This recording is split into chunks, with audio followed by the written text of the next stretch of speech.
o'clock news starts right now. In 2005, Noah Espada given the death penalty for killing 2 people. During an appeals process, Espada able to have his death penalty punishment overturned. He was back in a Bexar County courtroom today to learn his new sentence. Our Erica Hernandez explains how his old sentence was overturned and how that's affecting the family of his victims 17 years later. The pain doesn't go away. Julio Ramos in tears, sharing how life has been since the death of his daughter, Sandra Ramos, back in 2004. He not only killed my daughter, but he also killed generations of her children who would have been generations of her own family. That's what he did, a mass murderer that he is. Noah Espada was convicted in 2005 of killing Sandra after attempting to kill his former boss, Luke Scott, but entered the wrong apartment. Days later, he returned to the apartment complex and killed Scott. He was the soul of our family, and he's gone, and we miss him. We miss him every day. The pain doesn't go away. In 2018, the Fourth Court of Appeals ruled that Espada's case would not have a retrial, but his punishment needed to be reheard after it was found that during the punishment phase, a Bexar County jail guard provided faulty testimony. Espada today returned to court where the prosecution stated a plea agreement was reached and the death penalty would be waived. How do you plead? Guilty, not guilty, or no contest? Guilty. As part of his plea agreement, Espada's new sentence is life in prison, and he also waived the right to any further appeals. This all bringing a painful chapter for 2 families to a close. She is on my mind forever. Erica Hernandez, KSAT 12 News.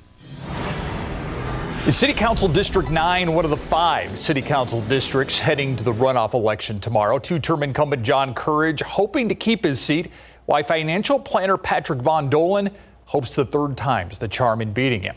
Garrett Berger talked with both candidates about the issues they're running on.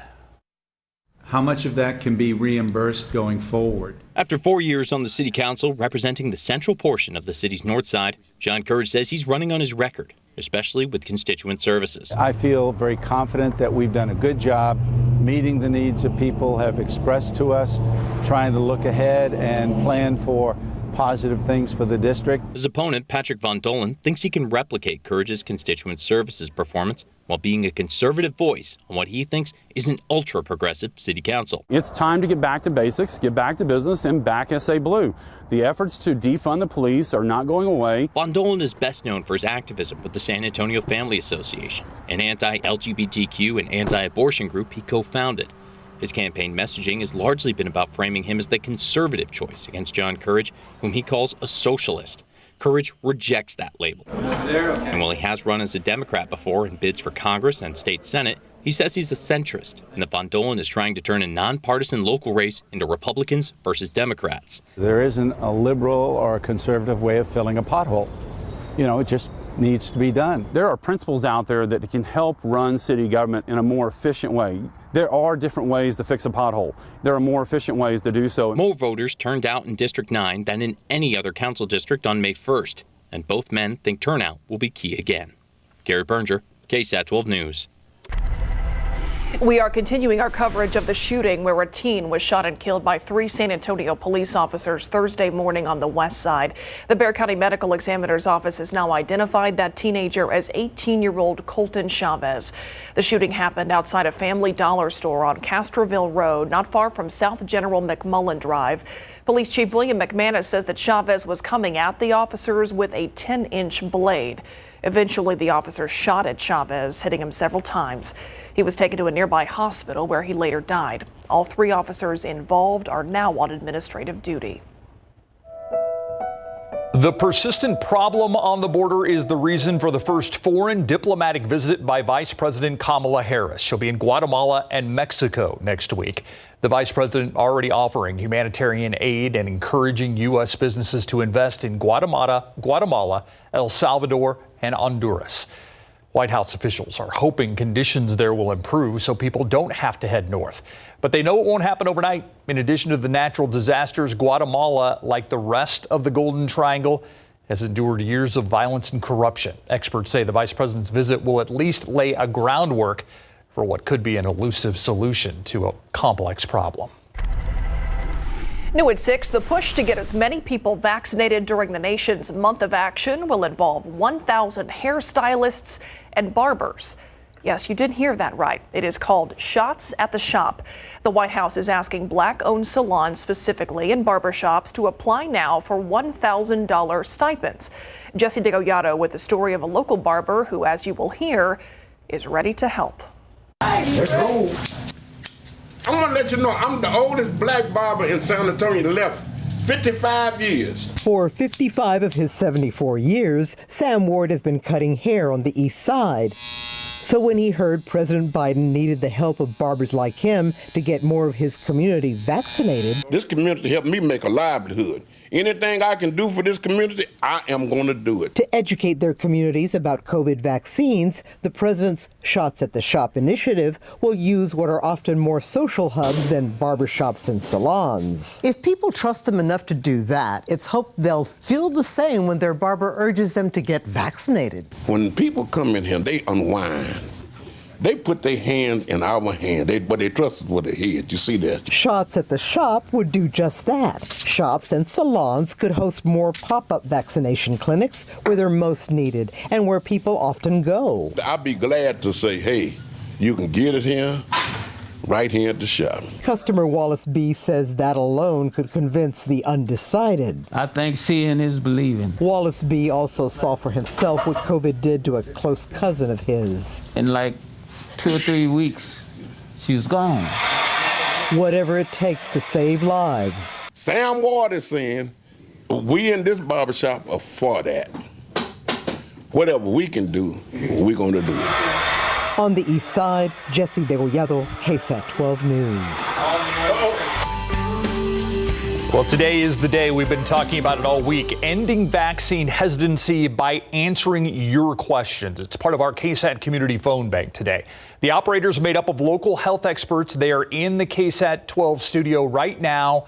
Let's check in with Myra, who's visiting. Steve, you know, over the last year, you and I have been asking medical experts a lot of different questions about COVID-19, about the vaccine.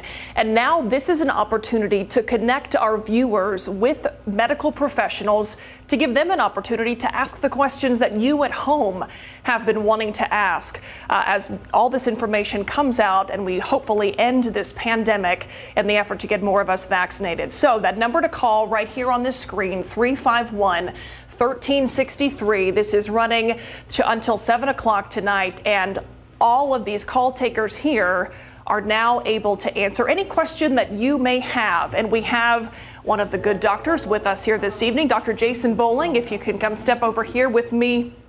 Okay, it appears we're told your microphone is not working. This is called a technical problem, something I'm sure you never have in the medical field, right?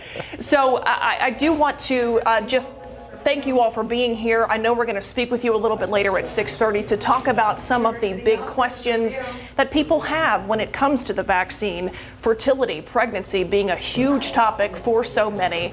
But as for now, we're happy that these phones are ringing. Let's remind people again that number to call, 210-351-1363. We're going to take care of this mic. All right. We're going to cure it, Sounds if good. you will. Steve, for now, I'm going to send it back to you in the studio. And it's a good thing that we see all these call takers busy at this moment. Yeah, absolutely, Myra. And the people are standing by. They are health experts. No question is too complicated for this group of people. Not at all. All right, well, after serving more than 110,000 residents at the vaccine site at the Cisneros Senior Center, well, that center's now closed. We were there to witness the final shots for residents on the south side. Today, staff was giving out first and second doses of the Moderna vaccine. Staff says closing up shop today was bittersweet. To be blessed that these folks have allowed us to do this, to help our community. It just means a lot when a company backs their community, and it makes us proud of who we work for, and it makes us extra proud to be living in San Antonio to help our community get through this pandemic. Now, don't worry, shots are still available. WellMed will still be hosting pop-up vaccine events. Tomorrow, they're going to be at Smoke Barbecue and Sky Bar from 4 to 7 p.m. On Sunday at Our Lady of Perpetual Help Church from 7 in the morning until 11 a.m. Look outside with live cam this afternoon. Still some clouds out there, but it seemed there was a lot more sunshine out there today, Katie. But we know still some rain chances.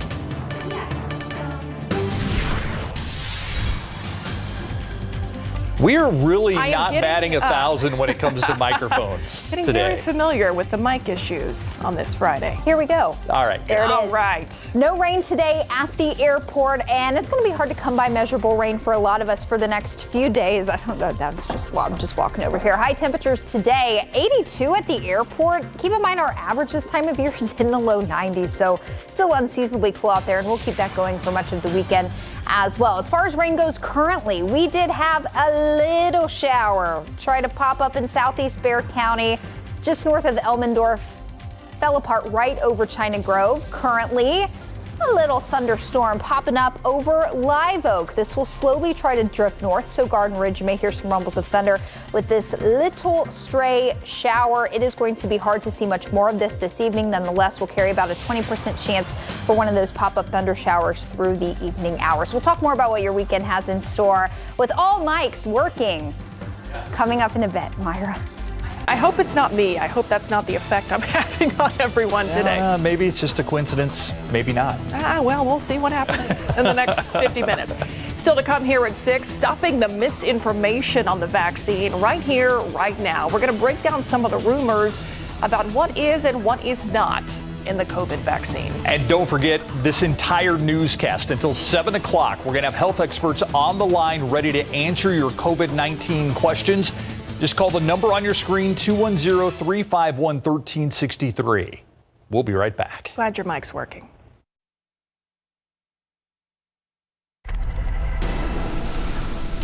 President Joe Biden hoping to raise COVID-19 vaccination rates with new incentives, including childcare. Tonight on the Night Beat, details on a local center offering free childcare so you can get vaccinated. Road construction had a little bit of a lull last weekend, but it is back this weekend. Yeah, our Samuel King joins us now. Samuel, some of the spots we're talking about going to be pretty familiar to drivers. Yeah, Stephen Meyer, that includes places like Loop 1604, Highway 281, Loop 410, the sort of construction we've been seeing all along. And we're also talking about the stretch of 1604 from 281 to Bandera Road. We told you about that earlier this week. Now, we have a project that will expand the highway to 10 lanes, 5 in each direction. Most of that work is going to go on weeknights, but that will change later this month. Now, this weekend, there will be some alternating lane closures on 1604 between Stone Oak Parkway and 281 for some paving work. Also, some alternating closures on 281 from Stone Oak Parkway to Loop 1604, and that's also for paving. And we're going to head over to the maps here in just a second, just pulling up a new TransGuide camera there. So let's come out here. We have some pothole repair, some emergency pothole repair. We still have those on the roads. This is on 35 in Comal County between FM 306 and Conrad's Lane overnight tonight. So only tonight, that's only what it's listed for, but that's something to watch out for. We mentioned 410 here on the west side. We have some construction here, West Military Drive to Marbach Road, also beginning tonight at 8 p.m. And as Katie mentioned, there is some rain in the area. This is 35 at Topperwine. You can see some of the showers there. One more quick look here. This is 35 in Evans. So watch out for that if you're heading out in that area this evening, guys. Thank you, Samuel. Let's take another live look at the KSAT Community Phone Bank right here in the KSAT 12 studios. The idea is to end vaccine hesitancy. I am very glad to see that we have a number of all the phone lines right now taken up. Health experts are waiting to answer your questions about the vaccine. Call the number on your screen, 210-351-1363. These are experts that can give you real answers to your questions. And no questions off limits. Of course, over the past several months, there has been so much misinformation about the COVID-19 vaccine, with the bulk of that misinformation happening online. One conspiracy theory falsely claims that microchips and tracking devices are embedded in the vaccine. Not true. That wild rumor stemmed from the fact that Microsoft founder Bill Gates donated millions of dollars to vaccine development. False headlines began circulating after that news, claiming that Gates would use microchip implants to track people. Medical experts say, again, this claim not true. It was one of many pieces of COVID misinformation we've seen over this year. I've been through several of these outbreaks, epidemics, and pandemics in my career. And I say that what's distinguishing this one from the others is the rapid pace of the news cycle combined with social media, just amplifying the opportunities for disinformation. Now, in terms of tracking immunizations, counties do keep a tally. In addition, those who receive the vaccine receive that wallet-sized card to tell them which of the vaccines they received. All right, as we saw just a few minutes ago, some rain out there right now, and it's been so interesting, Katie, that one area might be getting soaked and then not too far away, things are all dry. Yeah, big downpour on I-35 north. Yeah, we've got that downpour on our live cam, so another vantage point. I'm glad Samuel was able to pull up those TransGuide cameras. But this is our live cam from the airport. I turned it around to the northeast, and in the distance there, you can see that shower that has popped up. It was a bit easier to see a few minutes ago, but we do have that rain in the center of your screen. But it already looks like this little thunder shower that popped up really quickly is already starting to fall apart. So even from just a few minutes ago when I showed you radar, we had a lot more red indicating some heavy rain. Now that's starting to go away. Still a couple flashes of lightning, but that's been the nature of these thunder showers today. They pop up, they are very brief. They drop some heavy rain, but they're very brief, and then they fall apart pretty quickly. So I want to zoom in closely here. We've still got some lingering rain right along I-35 over Selma. I don't think a lot of this is going to make it to Garden Ridge, but Garden Ridge, Bracken, you certainly could get a little bit of light rain, but that thunder shower there on the far northeast side is really falling apart, and you can see it in the loop there. It just didn't have a whole lot to work with. There's another one of these little thunder showers well south of Seguin. I don't think it has a lot of life in it either, so if you do see one of these little showers pop up over the next few hours, just know it'll drop some heavy rain and then fall apart pretty quickly. There is some slightly more widespread and heavier rainfall activity well to our east in Lavaca County near Hallettsville. A little rain has moved into Hallettsville now right along Highway 77. Heaviest rain is still off to the southeast, and you notice as I loop this through, these thunder showers, as they pop up, they're not moving very quickly, and then they don't last very long. So the heavy rain will be very spotty and very, very isolated. And I expect this trend to continue over the next couple of days. So what's going on? As I loop satellite and radar through over Texas, notice this counterclockwise spin here north of San Antonio with the clouds and the rain there. This is because we've got an upper level low center just to our west. This is going to bring some active weather to parts of Texas over the next couple of days as it takes a jog off to the northeast. But all of the really good rain making energy is on the east side of this low. And I think we might already be too far underneath it here in San Antonio to get in on that really good soaking rain making energy that will be in place across portions of far east Texas and Louisiana as we get into the weekend. So FUTURECAST this evening, again, I can't rule out a spotty little thunder shower brief, especially through about sunset. After sunset, going to lose its rain making energy, and I don't think we'll see as much activity, so things should be pretty quiet overnight through early on Saturday, mostly cloudy in the morning. And then a few more of these little pop-up thunder showers will be possible tomorrow afternoon, Sunday afternoon as well, but coverage is going to be on the lower side, and the best chance will be for areas east of I-35, places like Gonzales over to Hallettsville, Lavaca County, DeWitt County, Cuero, places that are seeing more of that rain today. Very similar story as we head into Sunday. So if you have outdoor plans this weekend, good news. I think you will be just fine. Temperatures now 80 at the airport, 82 New Braunfels, 79 in Kerrville. We won't cool off a whole lot overnight with clouds building back in, so 68 in the morning, most of us near 70 degrees. A low chance of one of these spotty thunder showers into tomorrow afternoon. Highs back in the low to mid 80s. That'll be true into Sunday as well and through early next week. But as rain chances start to drop out of the forecast, our high temperatures, they start to climb. So we'll be back near 90 by the middle of next week. So that's when we needed the rain. It's helped the aquifer, the drought monitor. Speaking of the drought monitor, I'll have that for you coming up next half hour, guys. All right. Thank you, Katie. All right. A lot of action happening on the diamond today. Let's check in with Larry. Yeah, Judson softball looking to win a state championship on the diamond. They made history by reaching the state semifinals. Did they have enough to make it to the finals today? And Smith Valley baseball won its rain-delayed regional final. Coming up.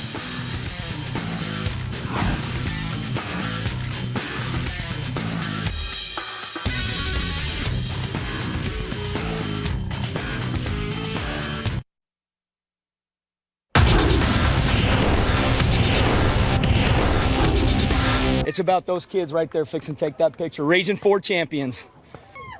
Skipper Chad Cole and his Smith Valley baseball team are all smiles as regional champs in big board sports. Needing 5 outs to advance the state, the Smith Valley Rangers handled their business this morning at Cabinets Complex in Corpus Christi. The game was postponed last night in the 6th with Los Fresnos down 2-0 with the bases loaded. When play resumed at 11 this morning, the Falcons scored twice, tying this game at 2-2 heading into the 7th. But the Rangers didn't blink, taking the lead for good in the top of the 7th when Tim Arguello comes through with an RBI single to left field, scoring Ryan Ruff, and it's 3-2 Rangers. Los Fresnos would load the bases in the bottom of the 7th with 1 out, but Rangers pitcher Brandon Taylor gets out of the jam, grabbing this comebacker and tossing the first for the final out. Smith Valley wins a wild game, 3-2, advancing to state. Well, first of all, whenever we first got lined today, I was just like, man, again, this 3 weeks in a row.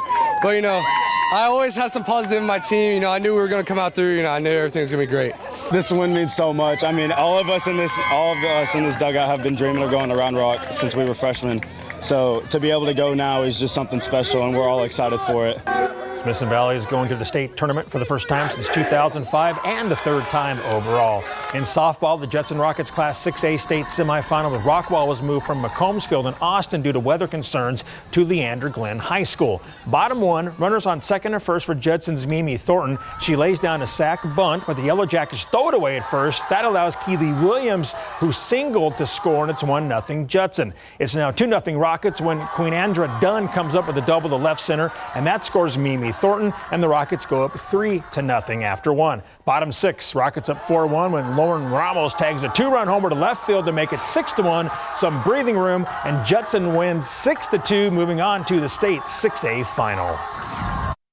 We've been waiting for it, and it just happened all of a sudden, and that's what we're going to do, and we're going to get it. We were all so excited, and we were so ready to get going, and I think that's what made us be there and keep it going. It was a great feeling. We just, words can't even describe how, great this is to play in the state championship and just win this game.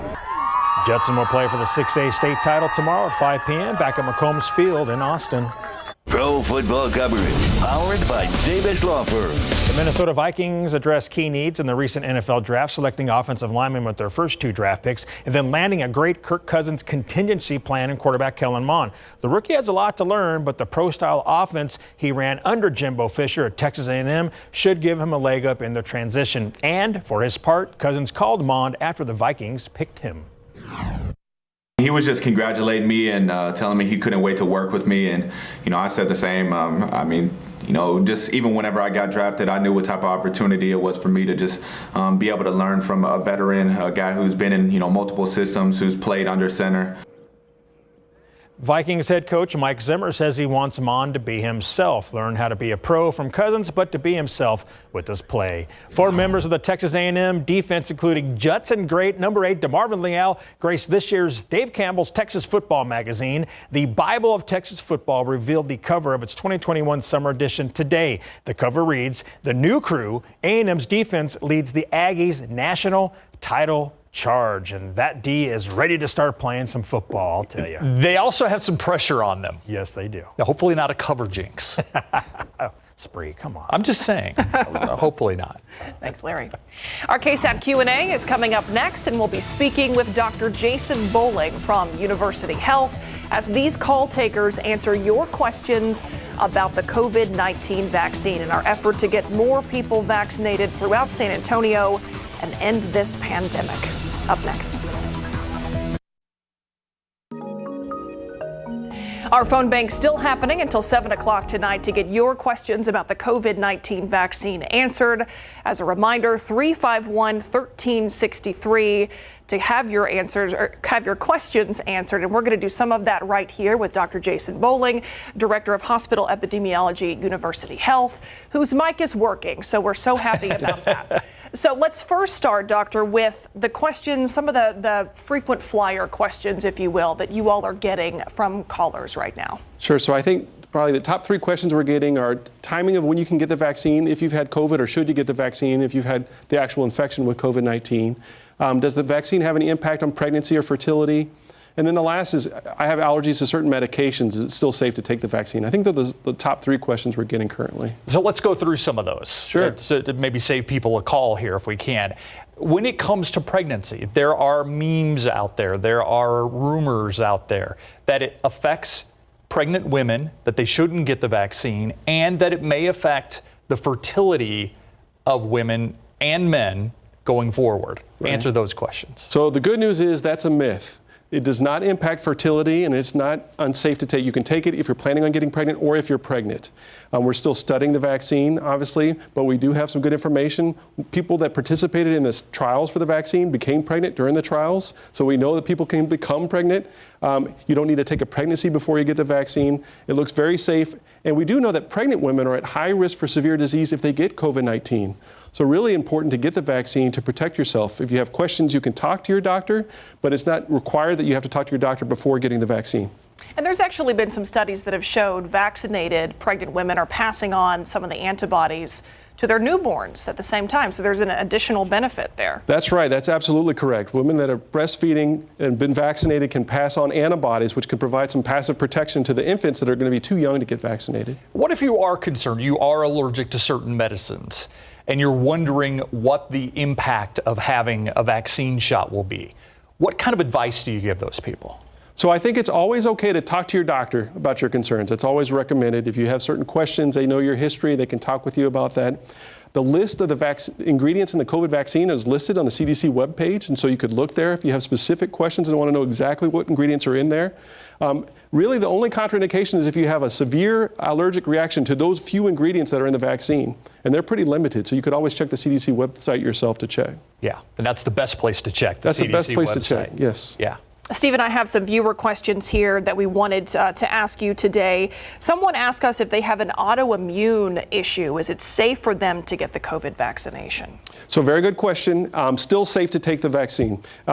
Many people with autoimmune disorders and conditions take immunosuppressants as part of their treatment for that autoimmune disorder. So they actually may be at higher risk for severe complications from COVID infection.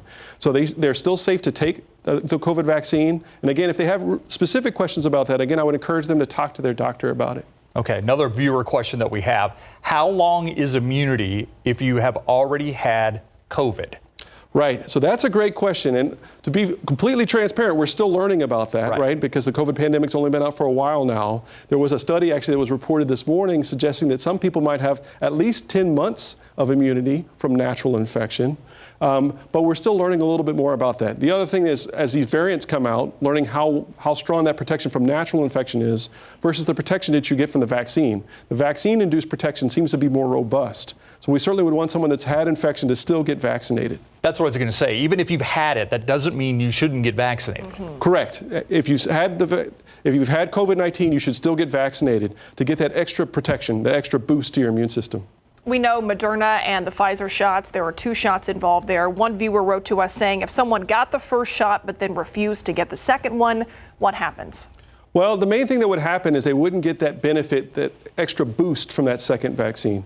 The way that the vaccines were studied is a 2-shot series, and that was one to get a higher level of protection, and then also with a thought it would give you longer lasting protection too. So if you only get one, you'll still get some protection, but it's less clear how long that protection will last and how strong that protection is. It is not lost on me that you and the individuals that we have on our phone bank were on the front lines of the COVID pandemic. What do you tell people who are on the fence about whether or not they should get the vaccine? Sure. I think it's a great question to ask. It's good to ask questions. It's good to have your questions answered about the vaccine. But when we see people that are admitted to the hospital, and now we're seeing less people admitted to the hospital, but the number one common thing for people being admitted to the hospital now is they haven't been vaccinated. So COVID is getting better. We're seeing less COVID cases, but we're still seeing people being admitted to the hospital, some even to the ICU with COVID infection. And so really give that a strong, hard thought when you're thinking about, should I get the vaccine or not? It's still out there, and the best way to protect yourself now is to get the vaccine. Thank you, by the way, for being on the front lines during the COVID pandemic. I know you feel the appreciation, but I don't think thank you can be said enough. Not at all. Yeah.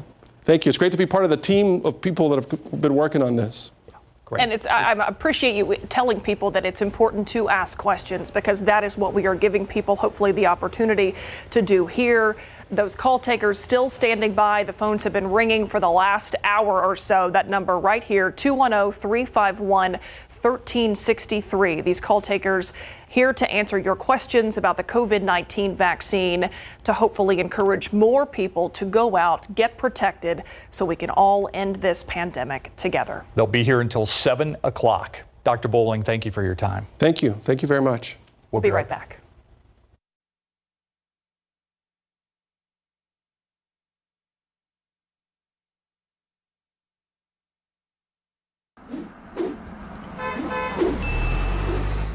It's continuing. There have had some, Myra and everyone was talking about the technical difficulties we've been having today. And Are you joining us now? Are you joining the technical difficulties? For the record, Samuel, I have been nowhere near the traffic center today. No, not my fault. We're having some, there we go. I don't know, Samuel. Do you remember having these problems at 5 o'clock? I mean, what's changed? Hey. Everything was smooth sailing, but looking at 35.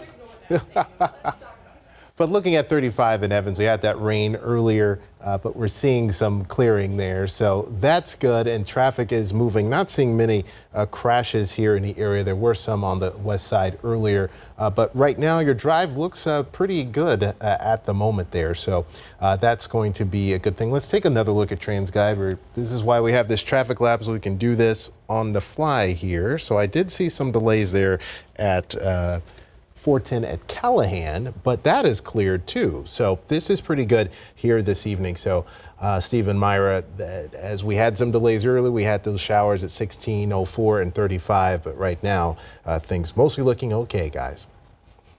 Friday, right? It's Friday. It is Friday. The weekend's here. No worries.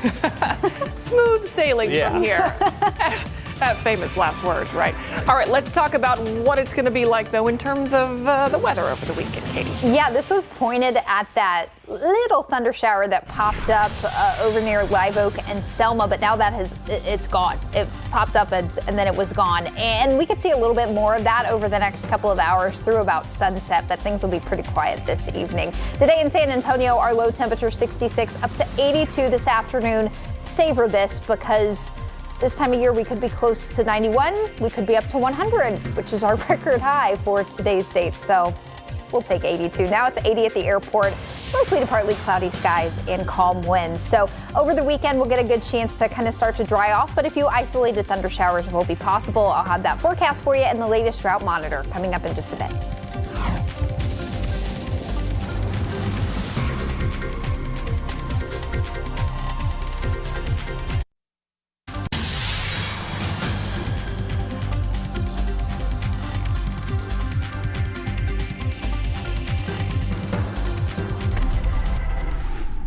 Well, this is probably the most unique and unusual birthday cake for a 3-year-old you'll ever see. The Minnesota toddler wanted a cake depicting the moment Mufasa died from The Lion King. Bit of a spoiler alert there if you haven't seen that 27-year-old movie.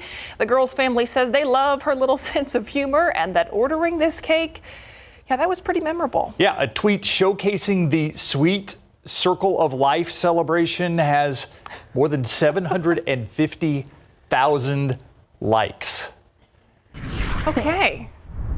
My 4-year-old watched that the other day, seen it who knows how many times, and just says, oh man, Oh, man. Every time. He knows it's going to happen, Oh, but man. yeah. It's rough. It is. It is Wouldn't rough. And I would think maybe like holding like the Lion King up up in the sky would be what you'd want for a cake. No. You want what you want. I guess. Yeah. I wanted to be Scrooge for Halloween one year. My mom wouldn't let me, so at least that mom let. I kind of get the dark.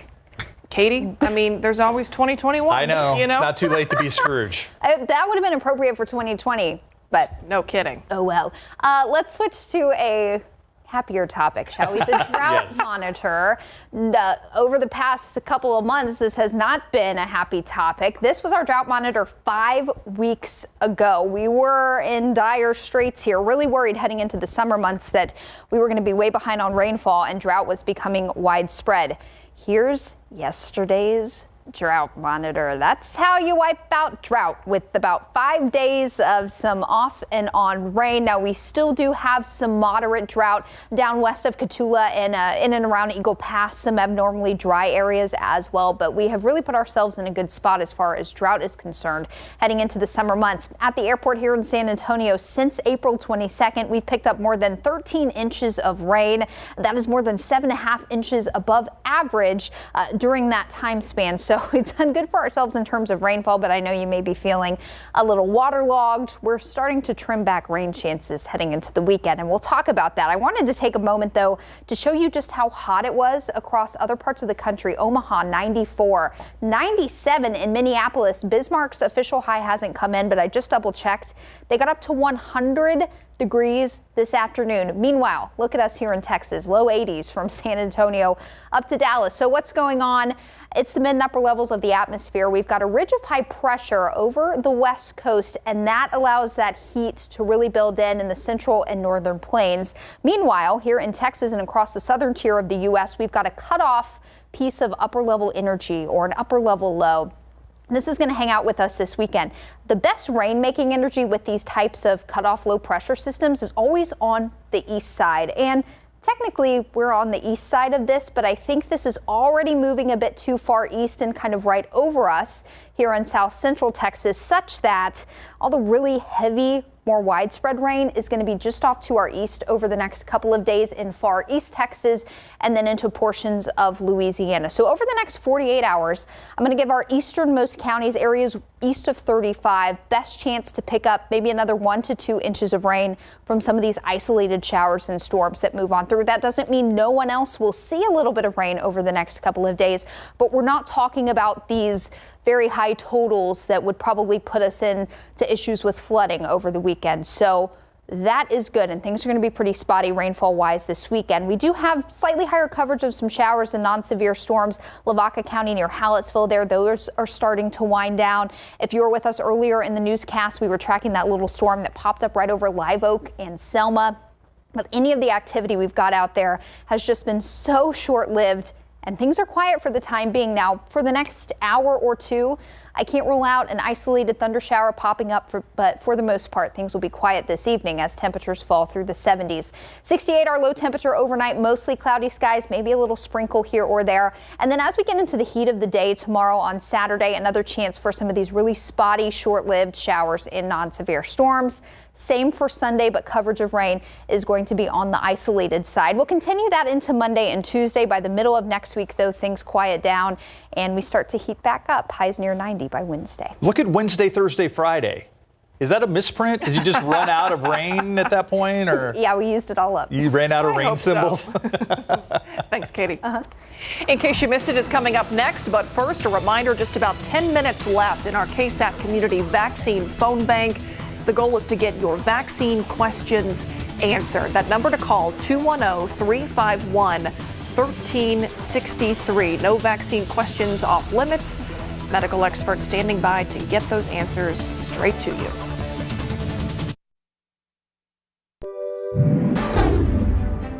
Good morning to you. Rise and shine. We made it to Friday. It's June 4th. First at 5, Homeland Security stepping in to investigate the discovery of dozens of people inside a tractor trailer on the southwest side.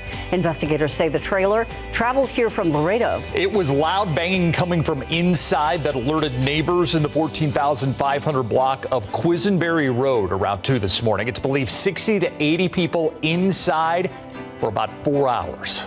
A man in the hospital after he was shot this morning. San Antonio police officers found the victim in the 1700 block of Sign Street. That's in a neighborhood near Roosevelt and Loop 410 on the south side.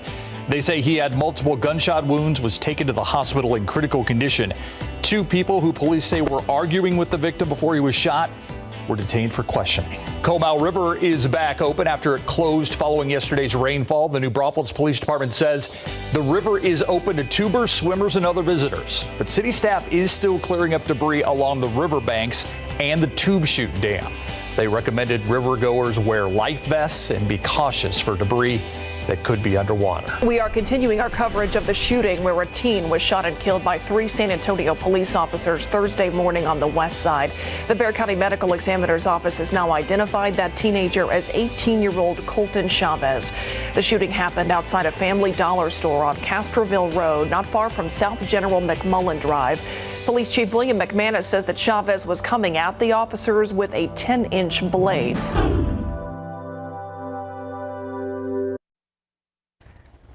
We're in the final moments of our newscast, which means we are nearing the end of our KSAT community phone bank.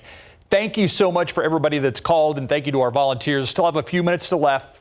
351-1363. It'll go until 7 o'clock. The goal to get your questions answered so we can all end this pandemic together. Thanks for watching. See you at 10.